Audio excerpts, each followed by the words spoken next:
Teacher JD, we can start. Thank you. Okay, thank you so much.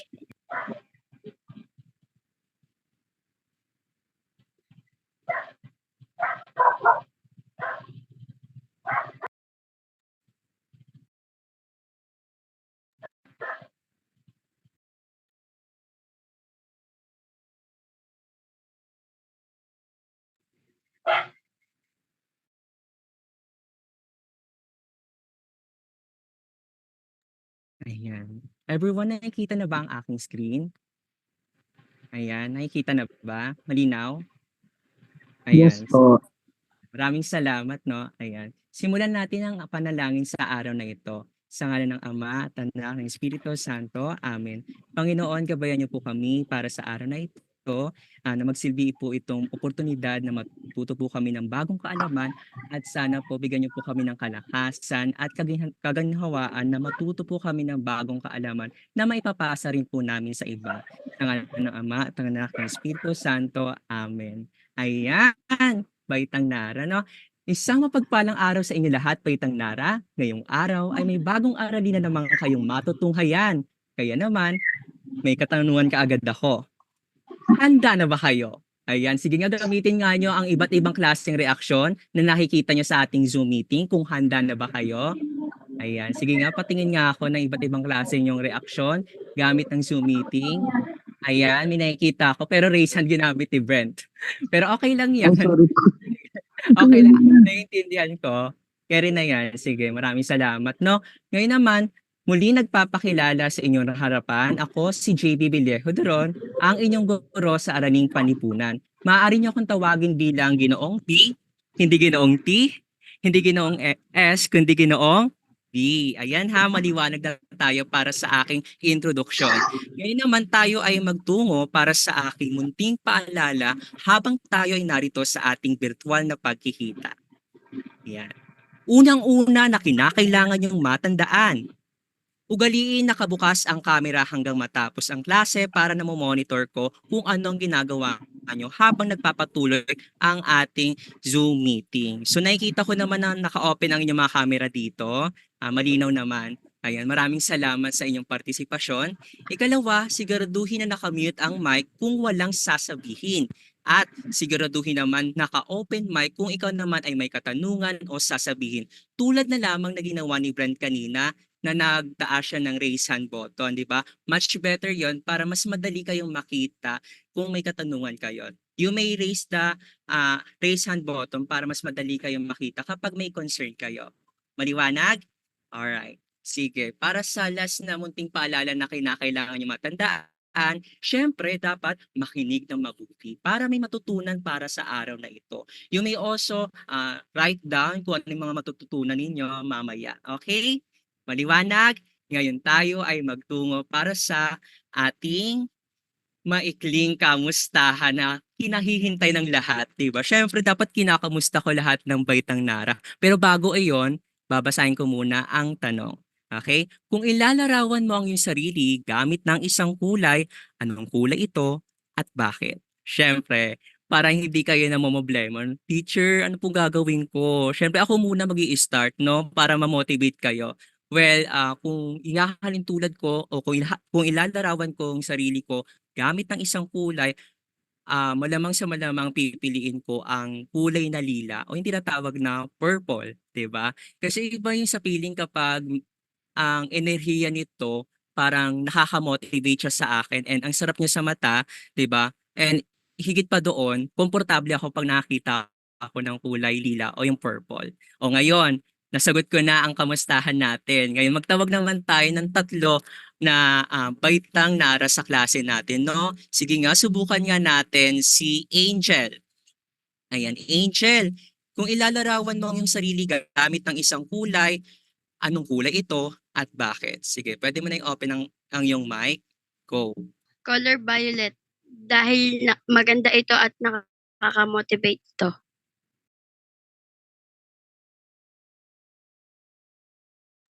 Ayan, color violet, no? Ano daw? Ano yung sinabi mo ulit? Yes? Nakaka-motivate ito. Ayan, nakaka-motivate raw, no? Ayan, maraming salamat. Well, parehas din tayo, violet din, no? Try naman natin si Joylyn. Ayan, Joylyn, kamusta ka na? Ayan.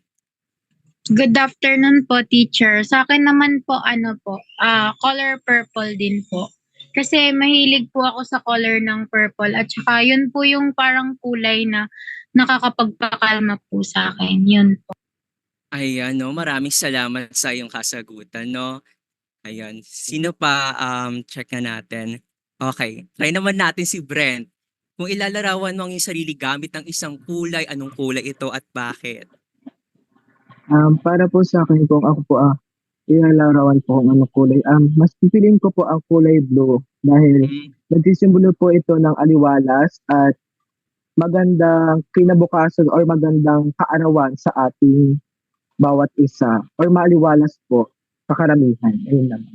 Ayan, maraming salamat sa iyong kasagutan. No, kulay blue naman para kay Brent. Ngayon naman, naiintindihan ko at nauunawaan ko yung iba't ibang klase ng sitwasyon na inyong nararanasan. Pero sa yugtong ito, tunay nga naman talaga na may kinabukasan para sa ating lahat na magpatuloy para sa ating bukas. Ano, ayan, sino pa? Check na natin. Okay, try naman natin si Brent. Kung ilalarawan mo ang iyong sarili gamit ng isang kulay, anong kulay ito at bakit? Para po sa akin kung ako po ilalarawan po kung anong kulay, mas pipiliin ko po ang kulay blue dahil Mm, nagsisimbolo po ito ng aliwalas at magandang kinabukasan or magandang kaarawan sa ating bawat isa or maaliwalas po sa karamihan. Ayun naman. Ayan, maraming salamat sa iyong kasagutan. No, kulay blue naman para kay Brent. Ngayon naman, naiintindihan ko at nauunawaan ko yung iba't ibang klase ng sitwasyon na inyong nararanasan. Pero sa yugtong ito, tunay nga naman talaga na may kinabukasan para sa ating lahat na magpatuloy para sa ating bukas na gagawin. Di ba? Continue lang tayo sa ating gagawin dahil may gagawin tayo na gawain para sa araw na ito. Maraming salamat sa inyong partisipasyon para sa ating maikling kamustahan.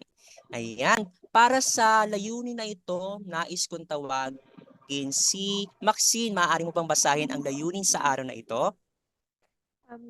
Good afternoon po. Ang layunin Good sa afternoon. pagtatapos ng klase, ang mga mag-aaral ay inaasahan na nasusuri ang mga hamong pangpolitikal, pang-ekonomiya, pangkultura at panlipunan ng Pilipinas matapos ang ikalawang digmaang pandaigdig. Nakapagtitibay ng pagmamahal sa bansa at naiuugnay ang mga hamon sa Pilipinas matapos ang ikalawang digmaang pandaigdig sa kasalukuyang nangyayari o isyu sa bansa. Ayan, maraming salamat. Sobrang linaw ng pagkakabasa ni Maxine. Kahanga-hanga naman yan, no? Ayan, so bago matapos ang ating araw na ito, sisiguraduhin natin na makakamit nyo ang inaasahan na layunin. Ngayon tayo ay magtungo para sa ating gawain na aking hinanda para sa araw na ito. Okay? Sige. Pakisabi na lang sa akin kung nakikita ang gawain natin ngayon. Yan. Ayan. Excuse po, sir. Yes. Sino nagsasalita? Okay. Ako po, Yes. kalahati lang po yung nakikita ko po sa screen. Okay, sige. Maraming salamat. Full screen ko ha. Maraming salamat, friend. Ayan. Maliwanag na ba? Ayan. Malinaw na? Okay Yes na? po.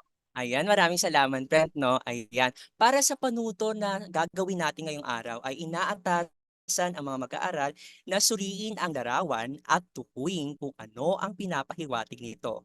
Uulitin ko, inaatasan ang mga mag-aaral na suriin ang larawan at tukuyin kung ano ang pinapahiwatig nito. Okay? Handa na bang lahat para sa gawain na gagawin natin ngayong araw? Sige, ngayon tayo ay magtungo para sa gawain natin. Ito ang larawan na inyong susuriin. Ngayon, Teacher JB, ano po ba meron dito sa larawan na ito? Well, ang larawan na ito ay nagmula sa Maynila, Quiapo. Ayan na, Quiapo, Maynila.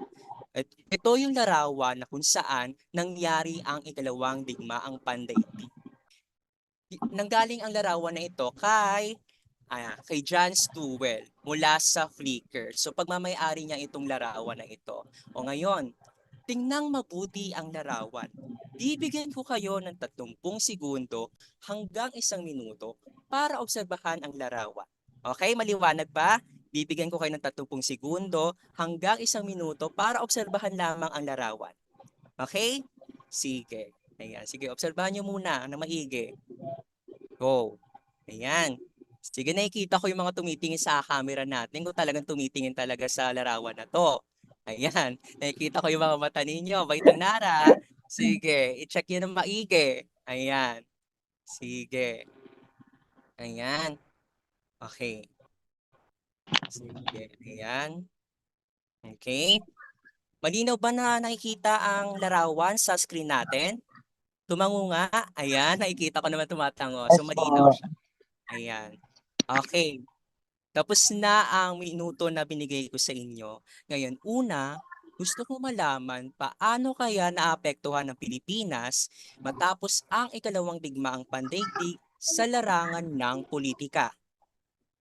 Ulitin ko yung katanungan ko ha. Paano kaya naapektuhan ng Pilipinas matapos ang ikalawang digmaang pandaigdig sa larangan ng politika? Okay, sino makakapagsabi sa akin? Try natin si Maria Veronica. Yes. Maria Veronica. Ayan. Good Narinig mo ba yung afternoon po. narinig mo ba, Veronica, yung katanungan ko? Maaari na lang po bang pakiulit po para po Ayan. klaro? Sige. Okay. Salamat po. Ayan. Maraming salamat. Paano kaya naapektuhan ng Pilipinas matapos ang ikalawang digmaang pandaigdig sa larangan ng politika? Ayan. Para po sa akin, ang naiisip ko is that naapektuhan po ang Pilipinas in terms of politics po. Sa pamamaraan po na naging lesson po yung mga napagdaanan noong ikalawang digmaan, kung saan mas inaalala po ng mga mga politics ang mga Pilipino para po mabigyan po sila ng protection at maging handa po kapag sa mga posible po na pangyayari po sa Pilipinas po. Ayun. Ayan. Veronica, may katanungan pa ako, Veronica. Sige po. Kasi sinabi mo kasi kanina na mabigyan ng proteksyon. Sa larawan na ba to, nabigyan ba ng proteksyon ang larawan na to? Para po sa akin mukhang hindi po. Dahil Diba? ayun po, parang maraming araw po ang tinake po na pangbobomba po dito sa lugar po na to dahil malawakan po yung naging epekto nito. Kaya feeling ko po hindi po nabigyan ng ganon protection yung lugar po o yung mga tao po na nandito sa larawan po na ito. Oo, no, napakahusay. Meron pa bang ibang kasagutan? Yes, try nga natin sino pa ba yung hindi sumasagot sa ating screen? Ayan, try nga natin si Ariana. Ayan, Ariana. Paano kayo naapektuhan ng Pilipinas matapos ang ikalawang digmaang pandaigdig sa larangan ng politika? Sige. You may now open your mic, Ariana. Ayan. Good afternoon po. Good Malaking afternoon. epekto po kasi malaki po kasi ang epekto o mahirap na pag-aayos hindi lang sa kabuhayan,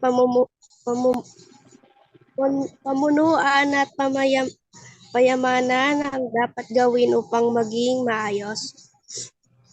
Ayun. Maayos, hanggang maayos, no? Malaki ang epekto nito, no? Ayun, maraming salamat sa iyong kasagutan, no? At least, sinubukan ni Ariana na sumagot, diba? Bigyan natin siya ng palakpakan na emoji dyan, no? Ayan. At least, hindi kayo nahiya na sumagot, diba? Kahit pa paano, sinubukan nyo pa rin. O ngayon naman, nalaman na natin ang politika. Paano naman kayo naapektuhan ng Pilipinas sa larangan ng ekonomiya?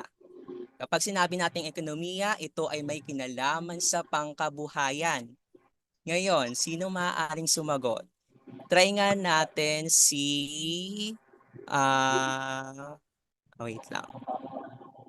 Okay, ang nakikita ko sa screen ko ay si Maxine. Maxine, paano kayo naapektuhan ng Pilipinas matapos ang ikalawang digmaang pandaigdig sa larangan ng ekonomiya?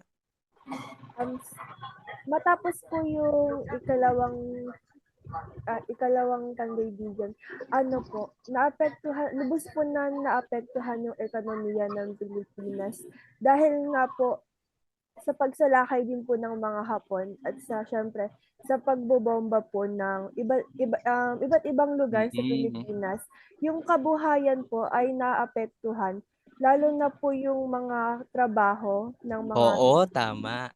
Galing. Trabaho, no? Ang galing. Kahanga-hanga naman yun. Natukoy niya yung kabuhayan ng mga Pilipino dahil mahihirapan na sila sa pagkakaroon ng trabaho. Dahil nakikita niyo pa lang naman sa larawan, no? Mahihirapan na sila dahil meron ng kawalan ng trabaho dito. No? Mahusay.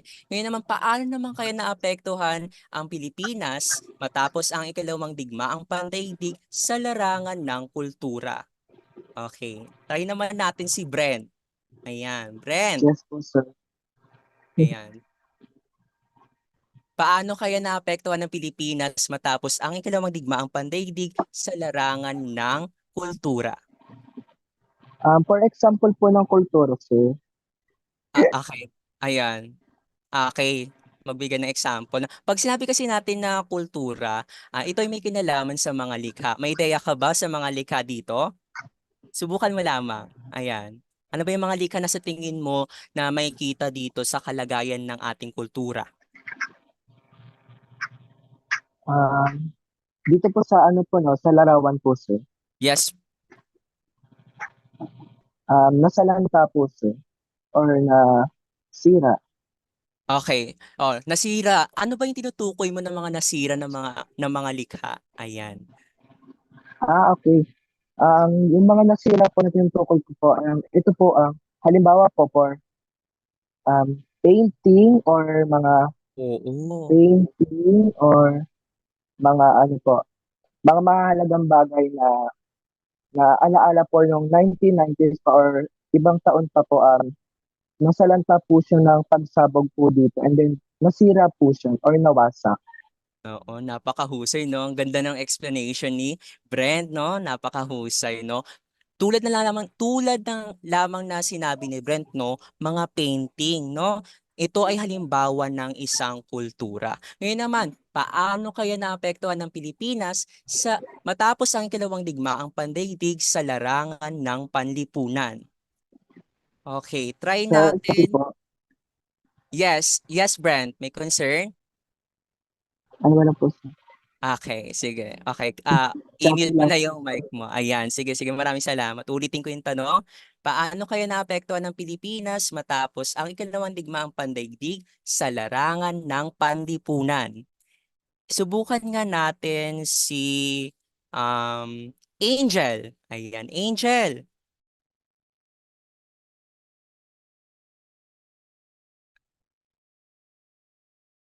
Dahil nagkakaroon ng problema ata si Angel, hindi siya nagsasalita. Try nga natin si Joylene.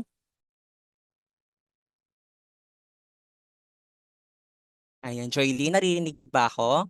Clear ba? Ayan, nakikita ko kasi sa screen ko naka-open yung camera mo. Ulitin ko yung tanong, Joylene, ha? Okay, sige. Paano naapektuhan ng Pilipinas paano kayo naapektuhan ng Pilipinas matapos ang ikalawang digmaang pandaigdig sa larangan ng panlipunan? Joylene, go.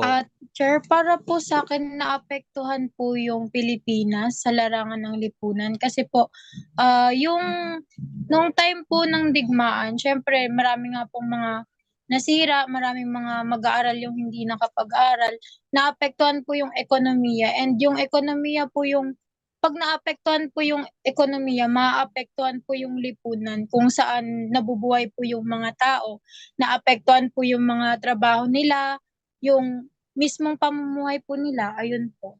Ayan 'no, napakahusay ng eksplanasyon ni Joyly 'no. Tulad ng lamang na sinabi niya, kapag naapektuhan ang ekonomiya, maapektuhan rin ang tinatawag natin na lipunan. Kasi kapag sinabi natin panlipunan, ito ay tumutukoy sa ugnayan ng individual na kung saan nagkakaroon sila ng interaction. Maraming salamat. Ngayon, sa ikalawang katanungan ko naman, bilang mamamayang Pilipino, ano ba ang mga paraan mo upang makabangon sa ganitong uri ng sitwasyon? Tingnan mo ang larawan ha. Bilang isang mamamayang Pilipino, anong mga paraan mo upang makabangon sa ganitong uring sitwasyon? Subukan nga natin si Maria Veronica. Ayan. Ayan po. Para po sa akin siguro sa ganitong sitwasyon po parang ang hirap po makabangon agad. So, Totoo. ang kailangan po siguro is that yung lakas po ng loob and yung pagpupursige po na sa kabila po ng mga napagdaanan, nandun pa rin po yung motivation natin na tumayo at magpatuloy po. Ayun po. Maraming salamat. Ang ganda ng sinabi niya, tumayo at magpatuloy. Magaling. Meron pa ba? May nakita ko nagtaas ng raise hand button natin. Ayan si Brent. Okay. Ayan. Okay, Brent. Ano ba yung sagot mo, Brent? Para po sa akin, bilang mga Pilipino, ano po ulit, yung question po? Bilang isang mamayang Pilipino, ano yung mga pamamaraan mo upang makabangon sa ganitong uri ng sitwasyon?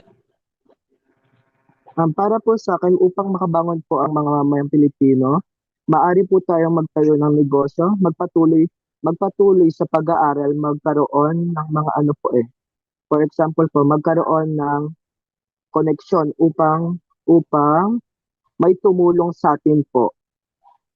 Ayan, no? Gusto ko yung sinabi niya ng connection para may tumulong, no? Hindi lang dapat tayo nalilimitahan para sa ating sarili, no? Tinitignan din natin yung iba. Kailangan po din Yes. natin, hindi po natin kailangan isipin lang po ang sarili natin, magtulungan po tayo upang tayo po ay lumago at magsimula ulit ng iba pong araw na tatahakin pa po natin. Ayan, napakahusay naman ni Bren. O ngayon, kung yan yung mga sinabi ninyo, gagawin nyo lang ba ito para sa iyong sarili lamang? At bakit? Nasagot na rin to kasi ni Brent eh. Okay, try nga natin yung iba. Try natin si Ariana. Gagawin mo lang ba ito para sa iyong sarili lamang? At bakit? Ariana? Hindi. Ayan, hindi po. Bakit Ariana? Sige, Ariana, take your time. Okay, open mo yung mic mo. Ayan. Ayan. Brent, pa-mute ng mic mo. Yan. Ariana, bakit mo sinabing hindi po? Ano yung dahilan mo? Ayan, sige. Kaya mo yan. Para magkaroon at mapakita yung kakayahan ko. Ayun, no? Para magkaroon at maipakita yung kakayahan ko. So, parang gusto lang ipakita ni Ariana, no? Na hindi lang para sa kanya sarili, kundi para din sa kanyang kapwa. Ayun yung gusto niyang pakikitunguhan. O ngayon, yun yung sinabi ninyo na hindi lang dapat yung sarili yung tinitignan, kundi tinitignan din natin ang ating kapwa. Ngayon, para kanino mo pa ba ito iaalay at gagawin? Ulitin ko, para kanino mo pa ba ito iaalay at gagawin? Okay, try nga natin si Angel. Okay na ba Angel yung mic mo? Opo. Kailangan po natin ito sa bansa. Okay, sinabi niya kailangan po natin ito sa bansa. Paano mo naman sabi na kailangan natin ito para sa ating bansa?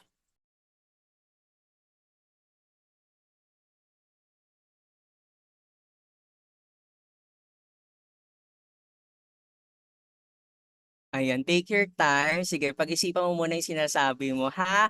Ayan, nasabi mo naman na para sa ating bansa. O ngayon, ano ba yung dahilan mo kung saan ka nang gagaling? Bakit sa bansa? 'Di ba? O, ayan. Meron na ba? Angel, kaya mo na sumagot? Ayan, sige, take your time. Okay, try naman natin. Sino pa ba? Ayan, si Brent, no? Ayan, bibong-bibo si Brent. Okay, Bibo, go, Brent. Ayan, sige, may kasagutan si Brent. Para kanino mo pa ba ito iaalay at gagawin? Ano po, paulit po yung tanong. Para kanino mo pa ito Para iaalay po at sa ating gagawin? bansa. O bakit naman para sa Para ating bansa? iaalay ko po to sa ating bansa dahil po tayo-tayo lang din po ang magtutulungan at Mhm. tayo-tayo lang din po ang gagawa ng paraan upang tayo po ay lumago, upang tayo po ay sumibol po ulit sa nangyari po sa atin ng mga, for example, trahedya po. Kailangan po Dahil natin magsumikap, magtulungan, at mapag-isa po tayong lahat upang sumibol po ulit tayo at magkaroon po ng iyansang maging normal, lumago po ulit tayo. Or balik normal po, yun lamang. Ayan, maraming salamat, no? Kahanga-hanga talaga pagdating sa explanation ni Brent. Ano, ayan, naka-raise hand din si Joylene. May sasabihin ka pa, Joylene? Go. Teacher, para po sa akin, iaalay ko po to, yung paggawa po, hindi lang po para po sa sarili ko, hindi lang din po para sa pamilya ko, kundi para din po sa ibang tao. Kasi po naniniwala po ako na aanuhin mo po yung kasiyahan ko. Ikaw lang man po yung masaya, hindi kasama yung ibang tao po. Yun po. Ay, na may hugot sa sagot ni Joylene, no? 'Di ba? Dapat talaga tinitignan din natin ang ibang tao, no? Hindi lang dapat para sa sarili lang na tayo nakapokus, no? Ang ganda ng sinabi ni Joylene. Ngayon, para sa huli kong katanungan, kung gayon, kung gagawin ito lahat ng individual, lahat ng sinabi ninyo, 'di ba? Ano kaya ang ipinapakita nito? Uulitin ko yung katanungan ko ha. Kung gayon, kung gagawin ng lahat ng individual ang mga gawain na sinabi ninyo, ano kaya ang pinapakita nito? Yes, Ariana. Ayan. Pagkakaisa po. Ayan, nagpapakita raw ito ng pagkakaisa. Posible nga, no? Ayan, maraming salamat. Okay, meron pa bang iba na susubok? Ayan, ano kaya pinapakita nito? Ayan. Si Brenta lang ba ang estudyante ko? Meron pa ba? Try nga natin si Maria Veronica. Yes. Pinapakita rin po nito ang pagtutulungan po. Ayan. Sinagot ni Maria Veronica, nagpapakita daw ito ng pagtutulungan, no? Tama? Tama, Maria Veronica? Ayan. Yes po. Ayan. Oh, susubo pa raw si Ariana. Ano kaya? Yes, Ariana. Ano, napindot lang ba, Ariana? O yan, sige. Pagpapakita ng unting-unting kaunlaran at pagbabago po. Pagpapakita rin ng unting-unting kaunlaran at pagbabago, malapit na. O ano pa? Yes, Joylene. Pakikipagkapwa-tao po, teacher. O yan, nagpapakita daw ito ng pakikipagkapwa-tao. Ngayon, kung gagawin mo yung pakikipagkapwa-tao, pagtutulungan, pagkakaisa, ano kayang pinapahiwatig nito para sa ating bansa? Yes, Maxine. Ang pagbabayanihan po. Ayan, posible rin, no? Pagbabayanihan. Maraming salamat. Ayan, kanina pa si Brent nataas. Baka napapagod na si Brent. Ayun, go, Brent. Ano yon? Ano yung gusto mong sabihin? Ano po, para sa akin po, naipapakita po natin ang pagmamahal sa bansa dahil po kahit ano pa pong kahit ano pa pong kahit ano pa pong problema or sakuna ang nararanasan po natin at patuloy at parang Brent, wait lang. Ulitin mo yung sinabi mo sa umpisa. Okay, nawala kasi yung boses mo. Okay, ulitin mo. sige po. Okay na po, sir. Ayan, okay na, malinaw na. Para po sa akin na ipapakita po natin ang pagmamahal sa bansa. Dahil ano man ang naging hamon ng ating nararanasan, patuloy po tayong nakakagawa ng maganda sa ating sarili, sa ating mga kakilala, sa ating mga kapilipinuhan or sa ating mga lipunan. Yun lamang po. Ayan, no, nakakatuwa naman na tumpok ni Brent. Napakahusay, no? Nagpapakita ito ng pagmamahal sa ating bansa. Well, kung sasabihin ko sa inyo, ang mga Pilipino kasi ay isang kolektibong bansa, no? So talagang hindi nila palagi nakakalimutan ang kapwa. O tulad ng nakakarami, dapat marunong din tayo tumingin sa iba para hindi lang puro sarili natin ang iniisip natin. Okay? May natutunan ba para sa gawain na 'to? Sige nga, tumango nga lahat. Ayan, sige, maraming salamat sa inyong partisipasyon. Ngayon naman tayo ay magtungo para sa ating talakayan. Ayan, sige. Ayan, paano ba ayan, okay. Pakisabi sa akin kung nakikita ang aking screen, ha? Okay. Brent, puwede mo ng ano, i-raise, tanggalin yung raise hand mo. Ayan. Ayan, maraming salamat, Brent. Ayan. Ngayon natuklasan niyo na ang mga hamong pulitikal na nabanggit kanina, 'di ba? Mga ekonomiya, kultura, panlipunan at iba't iba pa nung matapos ang ikalawang digmaang pandaigdig. Well, lase, baitang nara makinig ng mabuti, ha. Pagkatapos ng ikalawang digmaang pandaigdig, labis ang sinapit ng ating bansa at nagpatuloy ang kaganapan na iyon nung naging Republika ang Pilipinas noong 1946. Ating alamin ang mga hamon sa pagkabansa ng Pilipinas matapos ang ikalawang digmaang pandaigdig. Handa na ba kayo? Ayan, sige. Ngayon tuklasin natin ang mga hamon na bumubuo. Ang hamong politikal, hamong ekonomiya, hamong kultura at panlipunan. Ngayon pag-uusapan natin ang tinatawag na hamong politikal. Ang nakapaloob dito ang tinatawag na elite democracy o yung tinatawag natin na demokrasyang elite. Teacher JB, ano po ba ito? Well, palagi niyong tatandaan na kapag sinabi natin demokrasyang elite, ito ay may kinalaman sa pagiging isang mayaman at isa pa, pagiging makapangyarihan. At kapag pinagsama natin itong dalawa, ito ay palaging nakikita sa pamahalaan na may katayuan. Ngayon, Teacher JB, paano kaya ito naging hamon sa pagkabansa?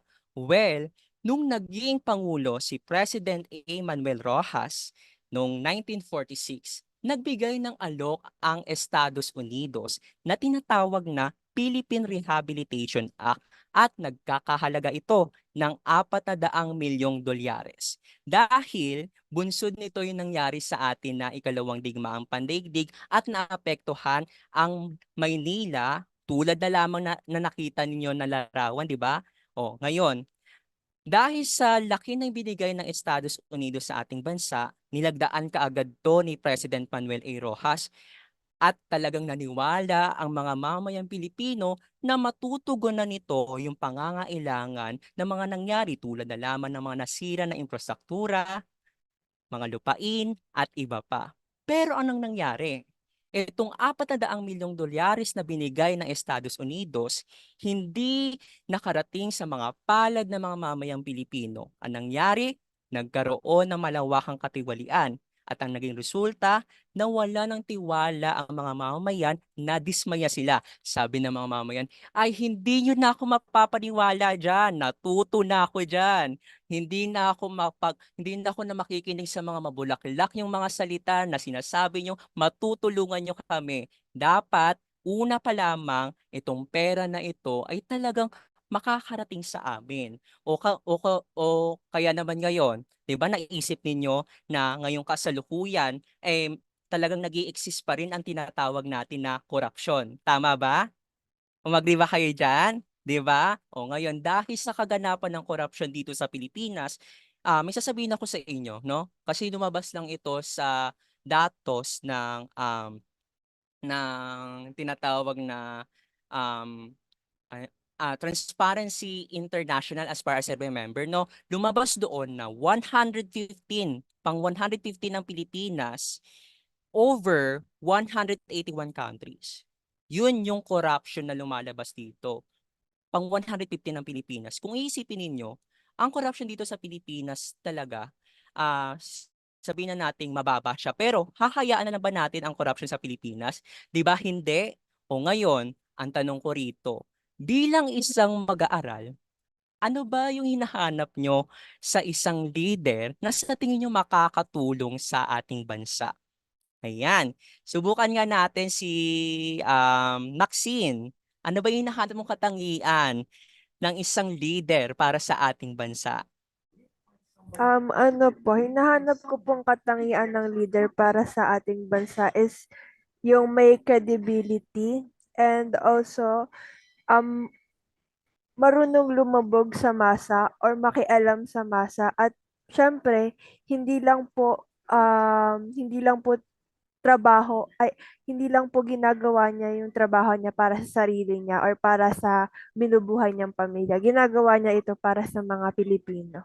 Ayan, maraming salamat. Ginagawa niya rin ito dapat sa mga Pilipino. Ngayon, may tanong ulit ako. Kailangan ba sa isang tumatakbong politiko, kailangan niya bang maging isang maingat? Sumasang-ayon ba kayo doon? Ngayon, kung kailangan niya maging isang maingat na leader, ano ba yung dapat niyang kailangan gawin para mapanagutan niya itong sinasabi na maingat? Sige, try nga natin si um, ayan, si Maria Veronica. Ayan. Go Maria Veronica. Para po sa akin, kinakailangan po na maingat po ang isang leader. Maingat po sa pamamaraan na dapat alam niya po yung tamang gawin, maingat po sa paggawa ng desisyon, at maingat po na kailangan niya pong alalahanin po ang kapakanan po muna ng mga mamamayang Pilipino bago po ang kanyang sarili. Ayun. Ayan, maraming salamat. Ayan, sige, next naman yung pag-uusapan natin, ang tinatawag na neocolonialismo. So, itong larawan na nakikita ninyo, ito yung larawan ng University of the Philippines. Kapag sinabi natin neocolonialismo, ito yung kung saan pamamaraan ng mga kolonyal na sakupin ang bansa na maliit at na kaya nilang kontrolin. Maliit at kaya nilang kontrolin. At nagawa nila ito sa Pilipinas dahil nagpatuloy ang kaganapan ng kalakalan ng Estados Unidos o yung Amerika at Pilipinas at nagpatuloy ang kaganapan na yon, tuluyan na naghari ang Estados Unidos sa ekonomiya at politika. Ngayon may katanungan ako sa inyong lahat. Sino nakakaalam ng United Nations? May nakarinig na ba sa inyo yon? Ayan. Kung may nakarinig na sa inyong lahat yon, ang nakikita kong tumango ay si Maria Veronica. Okay. Okay. Okay. Joy Lee, narinig mo na din ba yung United Nations? Okay. Ano ba meron sa United Nations? Teacher, ano po, based po sa pagkakaalala ko, yung United Nations po, yun po yung samahan ng mga bansa po na nagpoprotekta po sa mga karapatan po ng tao. Oo, ngayon, kasi even yung United Nations ay talagang sumasali na rin sila sa mga usaping isyung panlipunan ng Pilipinas at nagpapatuloy pa rin yun at hindi natatapos yun magpasa hanggang ngayon sa kasalukuyan. Ngayon naman pag-uusapan naman natin ang tinatawag na hamong ekonomiya tulad na lamang ng tinatawag na neocolonialismo. May sentro pa rin naman doon ng ekonomiya, no? Hindi pa rin nawawala yun. Hindi rin siya nawawala sa politika. Pero pag hamon po ekonomiya naman, nakapokus naman tayo sa pag-uusapan na malawakang agwat ng mayaman at mahirap.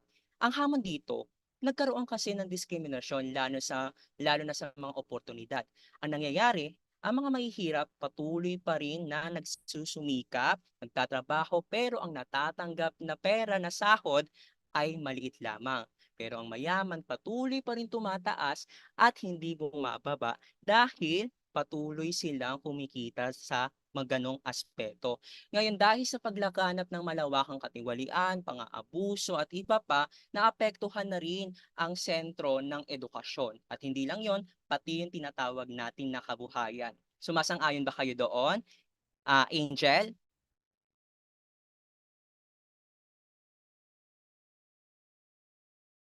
Ayan, may problema pa rin si Angel. Sumasang-ayon ka pa dito, Ariana? Opo. Ayan, okay. Sige, maraming. Yan, sige. Ngayon naman, pag-uusapan naman natin ang, wait lang, hindi maklik ang screen. Okay, ayan. Hindi maunlad na agrikultura at industrial. Kung matatandaan nyo kanina, nasira yung mga infrastruktura, di ba? Pero kung iisipin ninyo sa kasalukuyan, kung ihahalin tulad natin to sa kasalukuyan, no, patuloy pa rin ang problema sa mga agrikultura. Tama, no? Dahil ang problema sa agrikultura ay inaabuso ang mga magsasaka, no? Binabayaran ng kakaunti. Pero pagdating sa market, malaki ang babayaran, no? Yun yung problema pagdating sa hindi maunlad na agrikultura, even sa ating mga industrial. Ngayon naman pag-uusapan natin ang tinatawag na hamong kultura at panlipunan. Kapag sinabi natin na hamong kultura at panlipunan, may kakulangan daw ng mga programa. So to, tawag natin dito ay panlipunan. Kapag sinabi natin kakulangan ng mga programa, ang unang pumapasok sa atin ay edukasyon. Diba? Pero tingnan yung maigi. Marami pa rin programa na sa tingin ko ay kailangan pa rin natin tignan. Sumasang-ayon ba kayo na kailangan natin tignan ng bigyan ng programa ang mga ang mga walang oportunidad, yung wala pang trabaho, mga unemployed people? Tama ba? Laganap pa rin ba ang unemployed rate sa Pilipinas? Sumasang-ayon kayo? Bakit, Joylene? Kasi po, kadalasan po, pag bumabiyahe po, papunta po ng school, may mga makikita ka na lang po ng mga tao na kaya naman po nilang magtrabaho, pero mas pinipili po nila na nasa gilid lang namamalimos po o kaya po umaakyat sa mga jeep, ganon. Tapos humihingi po ng pera, ganyan, kasi daw po wala daw pong makain, ganon. Parang iniisip ko po pag ganon, parang hindi po ba naging sapat yung mga naaral nila para po hindi po sila matanggap sa mga trabaho.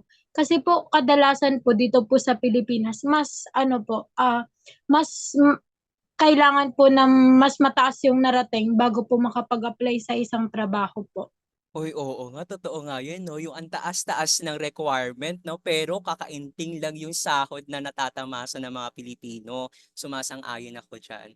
O ngayon naman, ang sunod naman na pag-uusapan natin ang tinatawag na, ayan, ang pag-usbong ng mga komunista. Itong komunista ng Pilipinas, sila yung mga nag-arali, yung mga aktivista, pinag-uusapan natin dito yung palagi nilang pagpunta sa tapat ng mga departamento tulad na lamang ng mga edukasyon na palagi nilang isinisigaw na taasan yung sahod ng mga guro, taasan, bigyan ng pagkakataon yung mga tao, even yung mga moro, yung mga katutubo ng oportunidad na matuto, 'di ba? Kasi napapansin ninyo hindi nakakaabot ang edukasyon sa ibang lugar.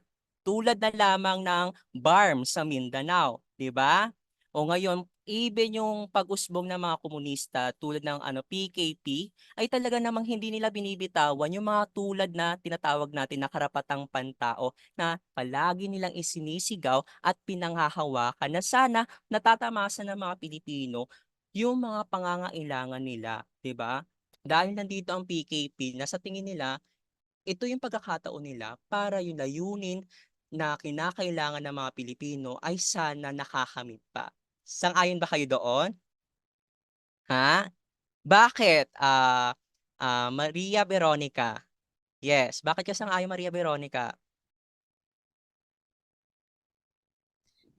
Teacher, pwede pong paulit po yung tanong. Ayan, sige. Bakit ka sang-ayon, Veronica, na ang lahat ng mga komunista nito nag-arali para sa karapatang pantao ng mga Pilipino? Bakit kaya? Ayun. Thank you po. Para po sa akin, siguro po dahil nakikita po nila na marami pong Pilipino ang naghihirap na kung saan nalilimitahan po yung boses ng mga Pilipinong ito. Kaya sila po na may mga lakas ng loob, sila po yung parang nagiging boses para po ilaban po yung karapatan ng mga taong naaapi at yung mga taong nabubulag at napipipe po dahil po sa takot po na baka sarili po nila yung mapahamak kapag po nagsalita po sila para sa kanila pong karapatan. Ayun po. Nakakatakot naman talaga na kapag nagsalita ka, o pwedeng buhay mo na ang nakasalalay, no? Maraming salamat talaga sa PKP. Ngayon naman, ang pag-uusapan natin na huli ata talaga to, no? Moro at katutubo. Tulad na lamang na binanggit ko kanina, yung BARM. So itong BARM na ito, lumabas sa kanilang datos na low education rate ang BARM. So kung iisipin ninyo, ang gumagraduate lang sa BARM ay isa lang sa 10 pamilya. Hindi pa doon nagtatapos niya sa college, ha? Hindi pa umaabot na sa college. Kadalasan ay nasa elementary pa lang o high school. Ganon kalaki ang programa ng BARM sa mga moro at katutubo. At sa mga katutubo naman, problema palagi yung hidwaan ng mga lupain na inaabuso ng mga karating na bansa na hindi nagpapatigil na agawin yung mga lupa na sa kanila dapat yon. 'Di ba? Kasi pagmamay-ari nila 'yon, ancestral land nila 'yon, yung tinatawag doon. Okay? Ayun, maraming salamat at dito nagtatapos ang ating talakayan at sana may natutunan lahat kayong ngayon para sa araw na ito. Yes, Joylene, may natutunan ba? May tanong lang po ako. Yes. Kung yung mga magsasaka po, inaagawan po sila or yung mga katutubo, inaagawan po sila ng lugar po or nung sinasabi mo po teacher na ancestral house, sino po yung nagpoprotekta sa kanila po? Ayan, maraming salamat sa magandang katanungan, no? Well, ang nagpoprotekta sa kanila, yung tinatawag ng mga nasa itaas. Yun yung mga nasa pamahalaan. Kasi itong mga katutubo na ito, hindi sila palagi nasasali sa mga lokal na pag-uusap. Even yung global. So, ang nangyayari, hindi sila nasasali sa mga usapin at napoprotektahan yung mga gusto nilang hinain na sana nadidinggin sana sila. Ang nangyayari, hindi naririnig. Kaya naman, ang mga nasa itaas, patuloy pa rin nila inaabuso ang mga katutubo. Nasagot ko ba? Teacher, wala po bang ano po, yung parang specific po na grupo na nagpoprotekta po sa kanila? Kasi po 'di ba sabi mo po kanina kung may mga tao po na ano po, yung nagrarally po para po ilaban po yung mga karapatang pantao na nava-violate po. Sa kanila po ba wala pong lumalaban po? Well, may lumalaban naman sa kanila. Sa katunayan nga, marami ng boses even sa social media. Marami na rin nagpapakita ng suporta, hindi lang man sa social media, no? Pati yung pagsuporta sa kanila, lalo na sa mga produkto nila. Pero kung titignan nga natin, no? Maraming mga tumatakbo na mga senador na nagpaparinig na sana ay napapansin ng mga katutubo natin na hindi sana sila magkaroon ng problema pagdating sa mga lupain nila. Pero kasi ang nangyayari, klase, no, hindi nabibigyan ng hustisya at patuloy pa rin naaabuso ang mga katutubo natin. Tulad na lamang ng mga indigenous peoples, ng mga Aita at iba pa. Iyon. Maraming salamat at dito nagtatapos ang ating talakayan. Okay? Maraming salamat everyone. Ayan. Ayan, maraming salamat. Okay. Ito po. Ayan, thank you. Pwede na kayo mag-leave. Okay. Thank you Thank po. you po. Thank you so much. siguro. Ay, photo op daw, photo op daw. Huwag mo na aalis. Ayan. Sige. 3, 2, 1, go. Isa pa. Okay, 3, 2, 1, go. Isa pa sa ating baba. 3, 2, 1, go. Isa pa. Ito pa sa baba. 3, 2, 1, go. Maraming salamat. Pwede na kayo mag-leave. Thank you. Thank you Ayan. po. Okay, mag-lead na rin po ako, teachers. Lipat po ako sa my postcon. Isasend ko rin po kay Teacher Joe, Teacher Jonah. Thank you.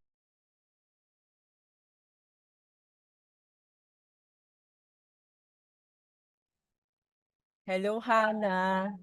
Hana, rinig ako? Yes, teacher. Wait lang po. Wait lang po, everyone. Ayan. Hala, Joanna, Hana, nakalimutan ko si Mia sabihan sa recording. Okay lang. Jeremiah, ikaw tong nandito. Ay, thank you Oo, so wag ka much. mag-alala.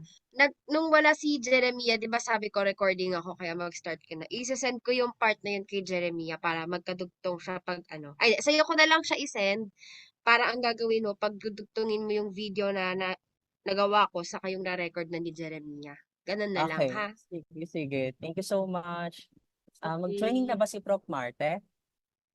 Ano, hindi ko sure if papasok pa si Prof. Marty, baka pumasok na siya sa next demo teacher eh. Ayan, Ganun ba yung kompleto na ba mangyayari? ang kompleto na ba ang iyong evaluator from AP teacher? Well, si Ruga na lang po yung nawawala. Wait lang. Sige. Okay lang. Kahit habang wait natin si Teacher Albert na mag-join, pwede na siguro tayo mag-start na. So, ayan, mag-open ako ng camera para makita po ninyo akong lahat. Ayan, so welcome everyone sa ating values integration po, no? So, nakita po natin kung paano po magturo si Teacher JV sa subject na araling panlipunan at nakita naman natin no, na napakahusay ni Teacher JV. And para mas malinaw pa natin yung pagtuturo ni Teacher JV, meron tayong post-conference na tinatawag which is gagawin po natin ngayon. At ang lalamanin po nito ay magbibigay po ang ating mga evaluators ng kanilang continue and avoid comments sa naging pakitang turo ni Teacher JV sa Araling Panlipunan. So, mag-start po tayo sa mga evaluators natin from AP department. Sila Teacher Dayoni, saka sila Teacher Sofia, and then habang hindi pa nagjo-join si Teacher Albert, pwede rin tayo mag-proceed agad kay Teacher Jonaline and then kay Teacher Albert pag naka-join na siya. Ayan. So, Teacher Dayoni and Teacher Sofia, sino po ang gustong maunang magbigay ng continue and avoid comments po natin? Ay, remind ko lang din po pala ha, pag nabanggit na po yung comment, mas better po if ibang comment na po yung mabanggit natin para hindi po tayo umulit. Ayan. Sige, sino pong nais mauna kay Teacher Sofia and kay Teacher Dayoni? Raise hand na lang po tayo. Sige, go ahead, Teacher Sofia. Ayan, good afternoon. Congrats, JV. So, Thank you. sa continue ko naman, isa sa mga na-point out ko dito, maganda yung engagement mo sa mga learners, no? Meron kang magandang interaction sa kanila. So, isa rin sa kino-comment ko, meron kang guidelines sa before mag-start yung klase, meron kang munting paalala. Pero mas maganda siguro kung ilalagay natin doon mga alituntunin sa klase. Palitan natin yung munting paalala sa alituntunin sa klase. So, isa pa sa continue ko, maganda rin yung nag-demonstrate ka muna ng example, especially doon sa kamustahan activity, na before si student mag-participate, ikaw, nagbigay ka muna ng example. Maganda yon kasi may expectation si learners sa kung anong gagawin niya sa activity na yon. So, isa din sa maganda, yung voice mo, i-comment ko yon during the discussion. Maganda yung voice mo sa pagdi-discuss, maganda rin. Isa sa mga favorito ko din yung maganda yung art of questioning mo. Especially sa may nagtanong si Brent ata yon. Nagtanong siya kung ano yung kultura. At maganda mong nasagot yung question niya kasi imbes na sagutin mo lamang or bigyan mo lang ng direct answer kung ano yung kultura, ikaw as a teacher, facilitate mo si learner na malaman kung ano nga ba yung kultura. And ayun, maganda yun kasi napanatili natin na ang role lamang ni teachers is to foster, ay maging facilitator lamang siya at mag-foster ng critical thinking. So, ayun. Ayun yung mga very good ka doon, lalo na sa art of questioning mo, kina-comment ko. So, sa avoid naman, very minimal lang. Ang comment ko lang is avoid yung pagiging natin switching between languages. Minsan nagiging nagiging konyo ka minsan tandaan natin na teacher pa rin tayo tapos ang student pa rin natin yung ating mga kausap. Meron doon yung sabi mo yung nakakaano daw, medyo sa sa atin sa kamustahan ba yun? Sa nakakaano daw. Maari kung pwedeng sabihin na lang natin instead of nakakaano daw, sabihin na lang natin, maaari mo bang linawin, ganto ganyan. No? So, ayun lang, maganda. Ayun, yung comment ko lang overall, maganda naman siya. Ayun lang yung sa avoid ko. Very minimal lang, walang-wala lang to. Ayun lang, avoid being konyo. Maganda rin yung sagot mo sa mga learners. Ayun lang. Thank you. Congrats, Davy. Thank you. Ayun, wait po. Before po tayo mag-proceed sa next po nating continue avoid from Teacher Dayoni, meron po munang itatanong na question si Teacher Jonaline. Sige, proceed po tayo, Teacher. Okay. Malinaw ba yung audio ko? Yes po, Teacher. Ready ka na ba, Teacher JB? Avoid po agad. May 4 questions lang dito na kailangan tanungin regarding your demo, no, aside from continue, avoid. So the first question is, were you able to successfully and naturally integrate the value in your lesson? Yes po.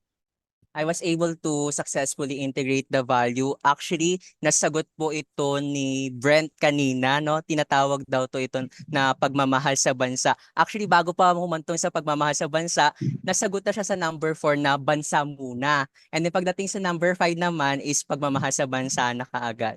Which is, I believe na-integrate naman. And expand pa kanina. Ayun. Ano kaya yung evidence na maaaring mag-support sa sagot na successfully mo namang na-integrate yung iyong values? Although nahirapan konti, no? Kasi maraming pinagdaanan yung sagot ng mga bata mula sa Yes. mga katangian na ginagawa. Oo.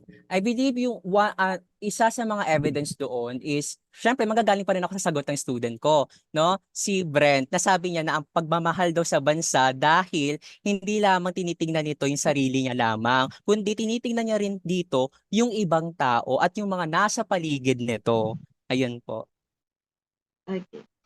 The next question is, up to which phase of the lesson did you finish within the given time limit? Ayun, so umabot po ako doon sa abstraction na mag-eenda rin po yun moro at katutubo na rin po yun. Yes. May hindi ka, na-lesson mo ba lahat ng hamon? Parang may isa kang hindi na lesson sa pagkakaalala ko. Yes po, pa-state nga po. Wait lang, check ko rin po. Ay, malaking katiwalian ata to, wait lang. Sa pagkakaalala ko. Kasi chinek ko yung LP mo na pinasa mo sa akin. Iba siya dun sa laman ng ano mo ngayon, ng nilesson mo ngayon.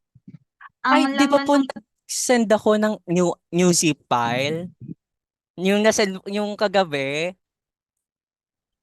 andun ba? Hindi ko na-check, pero ayun. Kasi di ba Dun last ba time sa po hindi bago po mo, natuloy? dun sa bago mo ba ay may malawakang katiwalian din?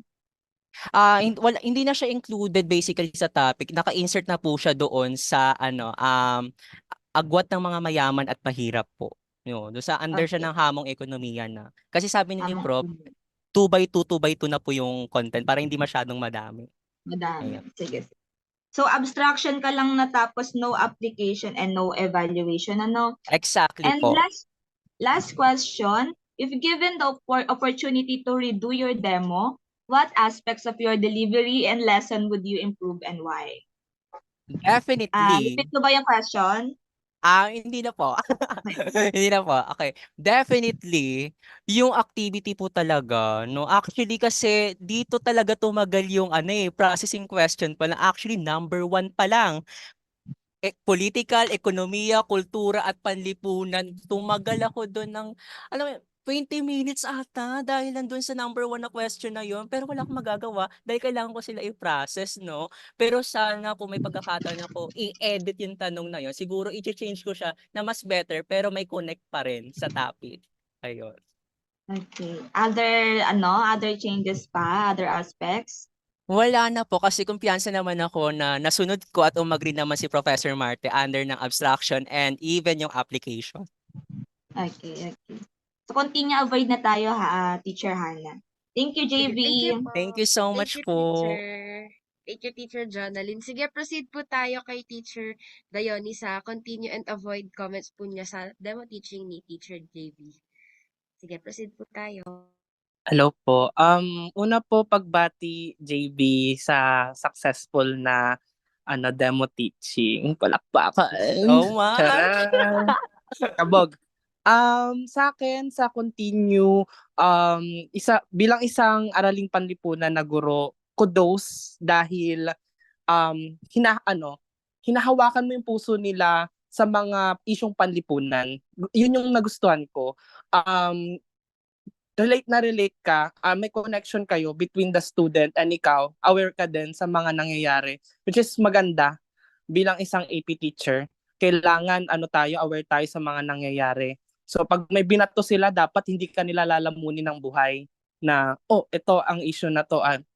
Di ko pa alam yan. Parang, ayun, kudos doon kasi aware ka sa mga sinasabi nilang issue sa mga protesta, ganyan. Magaling. The way you present yung mga materials mo, kudos din. Nagbigay ka ng picture, mahalaga yan bilang isang AP teacher. Nagbibigay tayo ng mga material na nakikita ng estudyante na ito pala yun, ito pala yan, yan. Isa din yun sa gustong gusto ko, the way you um, present your materials. And all in all, kudos kasi hindi lang sa materials, hindi lang the way you touch the heart of the child, students sa mga isyong panlipunan, the way you interact sa kanila, magaling. Interaktibo bawat pagsasalita mo. Palakpakan dyan. Kabog. So, sa avoid naman, dun lang, pinaka-minimal lang sa akin is kailangan meron tayong active listening pagdating sa mga sinasabi ng estudyante. Kasi the way na minsan kapag pinapaulit natin sila sa mga sinasabi nila, nawawala na yung unang sasabihin nila. Parang ganun. Kailangan maging active listener tayo as an AP teacher. Kailangan din tayo, okay tayo doon sa mga naririnig natin. Then, yun lang para sa akin, minimal lang din pero isang pagbati pa din kasi ang galing-galing mo. Aware ka sa political and economic issue natin. Kabog! Laban. Yes, thank you to Prof. Marsha.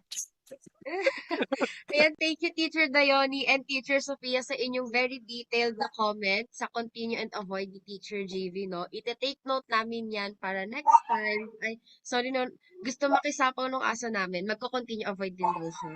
Wait lang. Ayan, so, ayun, yung mga nabanggit po ninyo ay inonote namin. And, ayan, hopefully ay ma-share din namin sa mga future na magva-values integration at AP ang kanilang makukuha. So, ayan, habang wala pa si Teacher Albert, no, proceed po tayo kay Teacher Jonalyn. Ayan, sorry, nakaano pala. Ay, andyan na ba siya? Ano lang. Ay, andyan na si Teacher Albert. Ako ba muna? Ay, sige, wait po siguro natin si Teacher Albert. Ayan, Teacher Albert, good afternoon po. Ayan, baka connecting pa si Teacher Albert. Sige po, Teacher Jonalyn, proceed po tayo sa inyo. Okay, sige. Sa ano bang muna unahin ko, Teacher JB? Continue, avoid. Avoid po. Avoid na po kaagad. Sige, sige. Wait lang, malinaw ba yung audio ko? Ayan. Yes, Sa clear avoid, naman. wait. Ano ba yung sabi ko dito sa avoid? Ayun, siguro ko yung sa ano lang, di ko alam kung sa akin lang siya, pero yung sa panlinang na activity, medyo na ano, kasi parang isang picture lang yung naipakita, di ba? Parang sa amin kasi pag grade 7, mas maganda na, kunyari, pang political, pang ekonomiya, kultural, ganun. Parang from different, yung mga picture ay from different na ano din, as sector din, like politika, ganyan. Para mas malinaw nilang na ialalarawan sa konteksto na yun mismo, kung ano ba yung pinapakita no, na related sa ikalawang digmaan pandaigdig. Ayun siguro ko yung appropriateness lang nung activity na ginamit. Or kaya yung picture analysis siya, siguro 4 na picture siguro yung pinakita, depende sa sector na ano no. Tapos siguro ko sa pangalawang avoid ay yung consistency lang. Una sa consistency kapag ini-encourage yung student, like yung pagpalakpak virtually. Ganun. May ibang students na hindi na papalakpakan, may students na napapalakpakan, ganun. So maganda na consistent siya kasi big deal talaga yun sa mga students na kapag namomotivate sila, like sinasabihan sila ng mga words of encouragement kapag nakakasagot sila. So maganda din na consistent from other classmates din mismo. Tapos, ayun, siguro ko last na lang sa avoid ay yung naging malaking part yung pagiging teacher-centered nung naging discussion, ano. Kasi maganda sana kung sa student uhugot ng discussion tapos mag-enter ka na lang, mag-input ka na lang din ng content ng iyong lesson. Kasi mas doon, mas may engage mo yung student at mas mapapakita yung creative thinking nila pag nakaka-contextualize nila yung content ng discussion mo. Ayun, siguro sa avoid. Sa continue naman, yung mga dapat pagpugayan.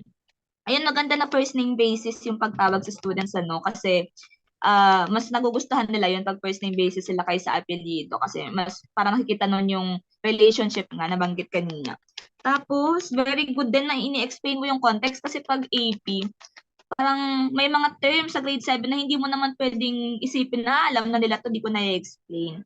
May mga words talaga or phrases or context na hindi nila maiintindihan. So magandang na ipapaliwanag mo yun. Tapos maganda rin yung na-explain mo yung context behind the picture dun sa analysis mo, no? Yung in-explain mo muna kung ano yung pinapakita, analysis sa panlinang, yung epekto ng ikalawang digmaan. So, maganda na ipakita mo sa mga student na explain mo kung ano ba yung context behind that picture muna. Ayun, maganda rin na mayroon kang mga trivia, no, pasingit na trivia, like yung pagiging collectivist ng mga Pilipino sa lesson. Ayun, yun yung continue and avoid ko. And pagpupugay Teacher JB, magaling na, nakita ko naman na sobrang effort sa pag-integrate ng values at pagtawid ng lesson sa Araling Panlipunan. So pagpupugay. Bigyan natin ng 5 palakpak. 1, 2, 3, 4, 5. Thank you so much po, Teacher Jonalyn. Ayan, thank you, Teacher Jonalyn, no? So, napaka-encouraging ng mga comments ng ating evaluators. And syempre, meron pa tayong isang evaluator, no? From Soksay, si Teacher Albert. Ayan, good afternoon, Teacher Albert. Ayan. Narinig kaya tayo ni Teacher Albert? Hi, Teacher.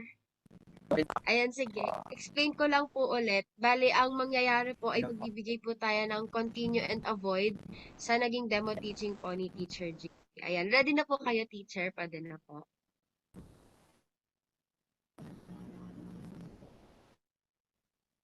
Ayan, wala po atang audio yung microphone ni teacher. Ayan.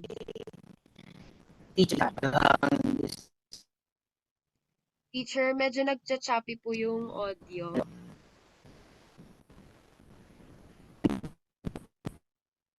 Ayan, sige, wait lang natin saglit si teacher. Ay, sorry.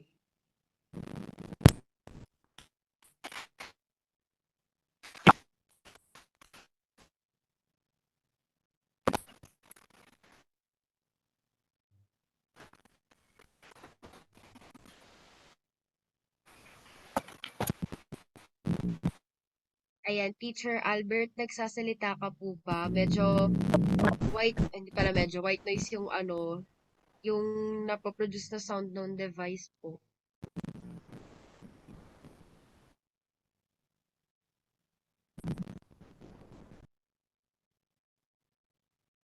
Ayan, sige, wait lang natin si Teacher Albert. Habang wait natin si Teacher Albert, pwede po tayong kumuha ng tubig or kung meron po, pwede po tayong uminom kasi mainit po yung panahon natin ngayon, sobra. Ayun, at I think parang hindi mahirapan si Teacher Albert, Teacher Hannah, no? I think pwede niya namang isenda na sa GC para, kasi may problema ata siya sa internet niya. And may Okay. GC ako for evaluators. Teacher Albert, pwede mo nang isend na sa GC natin yung continue and avoid. Tapos babasahin na lang ni Teacher Sophia. Ayan. Okay, yes, pwede yan. Oo, tama. Oo. Good call, Teacher JB. Thank you sa idea na yan. Ayan. Teacher Sophia, may message na ba? May nakita ka na bang sinend ni Teacher Albert? Ayan, meron. So, ito, unahin natin ang continue or avoid. So, ang comment lang naman niya ay sa continue niya, ayun, same kami, reminding of rules. Pangalawa, utilization of digital space. Tulad nung pag-raise hand mo daw, tsaka yung emoji button mo para makuha yung answers. Ayan, continue. Then, continue din sa pagtatawag ng mga mag-aaral sa digital space. Medyo hindi ko to magets. Pero, and then, wala daw siyang avoid. Ayun yung kanyang Hala? comment. Sure ba yan? Ah. Hala, grabe naman yan. Wala, kinikilig si teacher. Ayan. So, thank you, Teacher Albert, no, sa pagbigay ng comments din kay Teacher JV, no, natanggap ni Teacher Sofia. Ayan. Wag po natin kalimutan yung mga continue avoid, Teacher JV, and hopefully ay ma-share din natin sa classmates natin kung ano yung mga natanggap natin na continue avoid ngayon. So, ayan. Para po sa commemoration, para po sa pag-celebrate natin ng demo teaching, Teacher JV, pwede po ba tayo magkaroon ng photo opportunity with all the evaluators po? Ayan. Yes. Finally! Okay. Halad ako ready. Di ba off cam? Halate, wait lang. Kailangan naka-on cam? Mas okay po if naka-on cam Oo. para po, Sige po, wait lang. Sayang Hindi po kami yung ready. pang my day rin po yun. Wait lang po. sige po. Ayan, bigyan po namin kayo ng, ng 10 seconds. 10 seconds lang. Ayan, Okay. sige. Wait po natin sila, teacher, mag-open ng camera.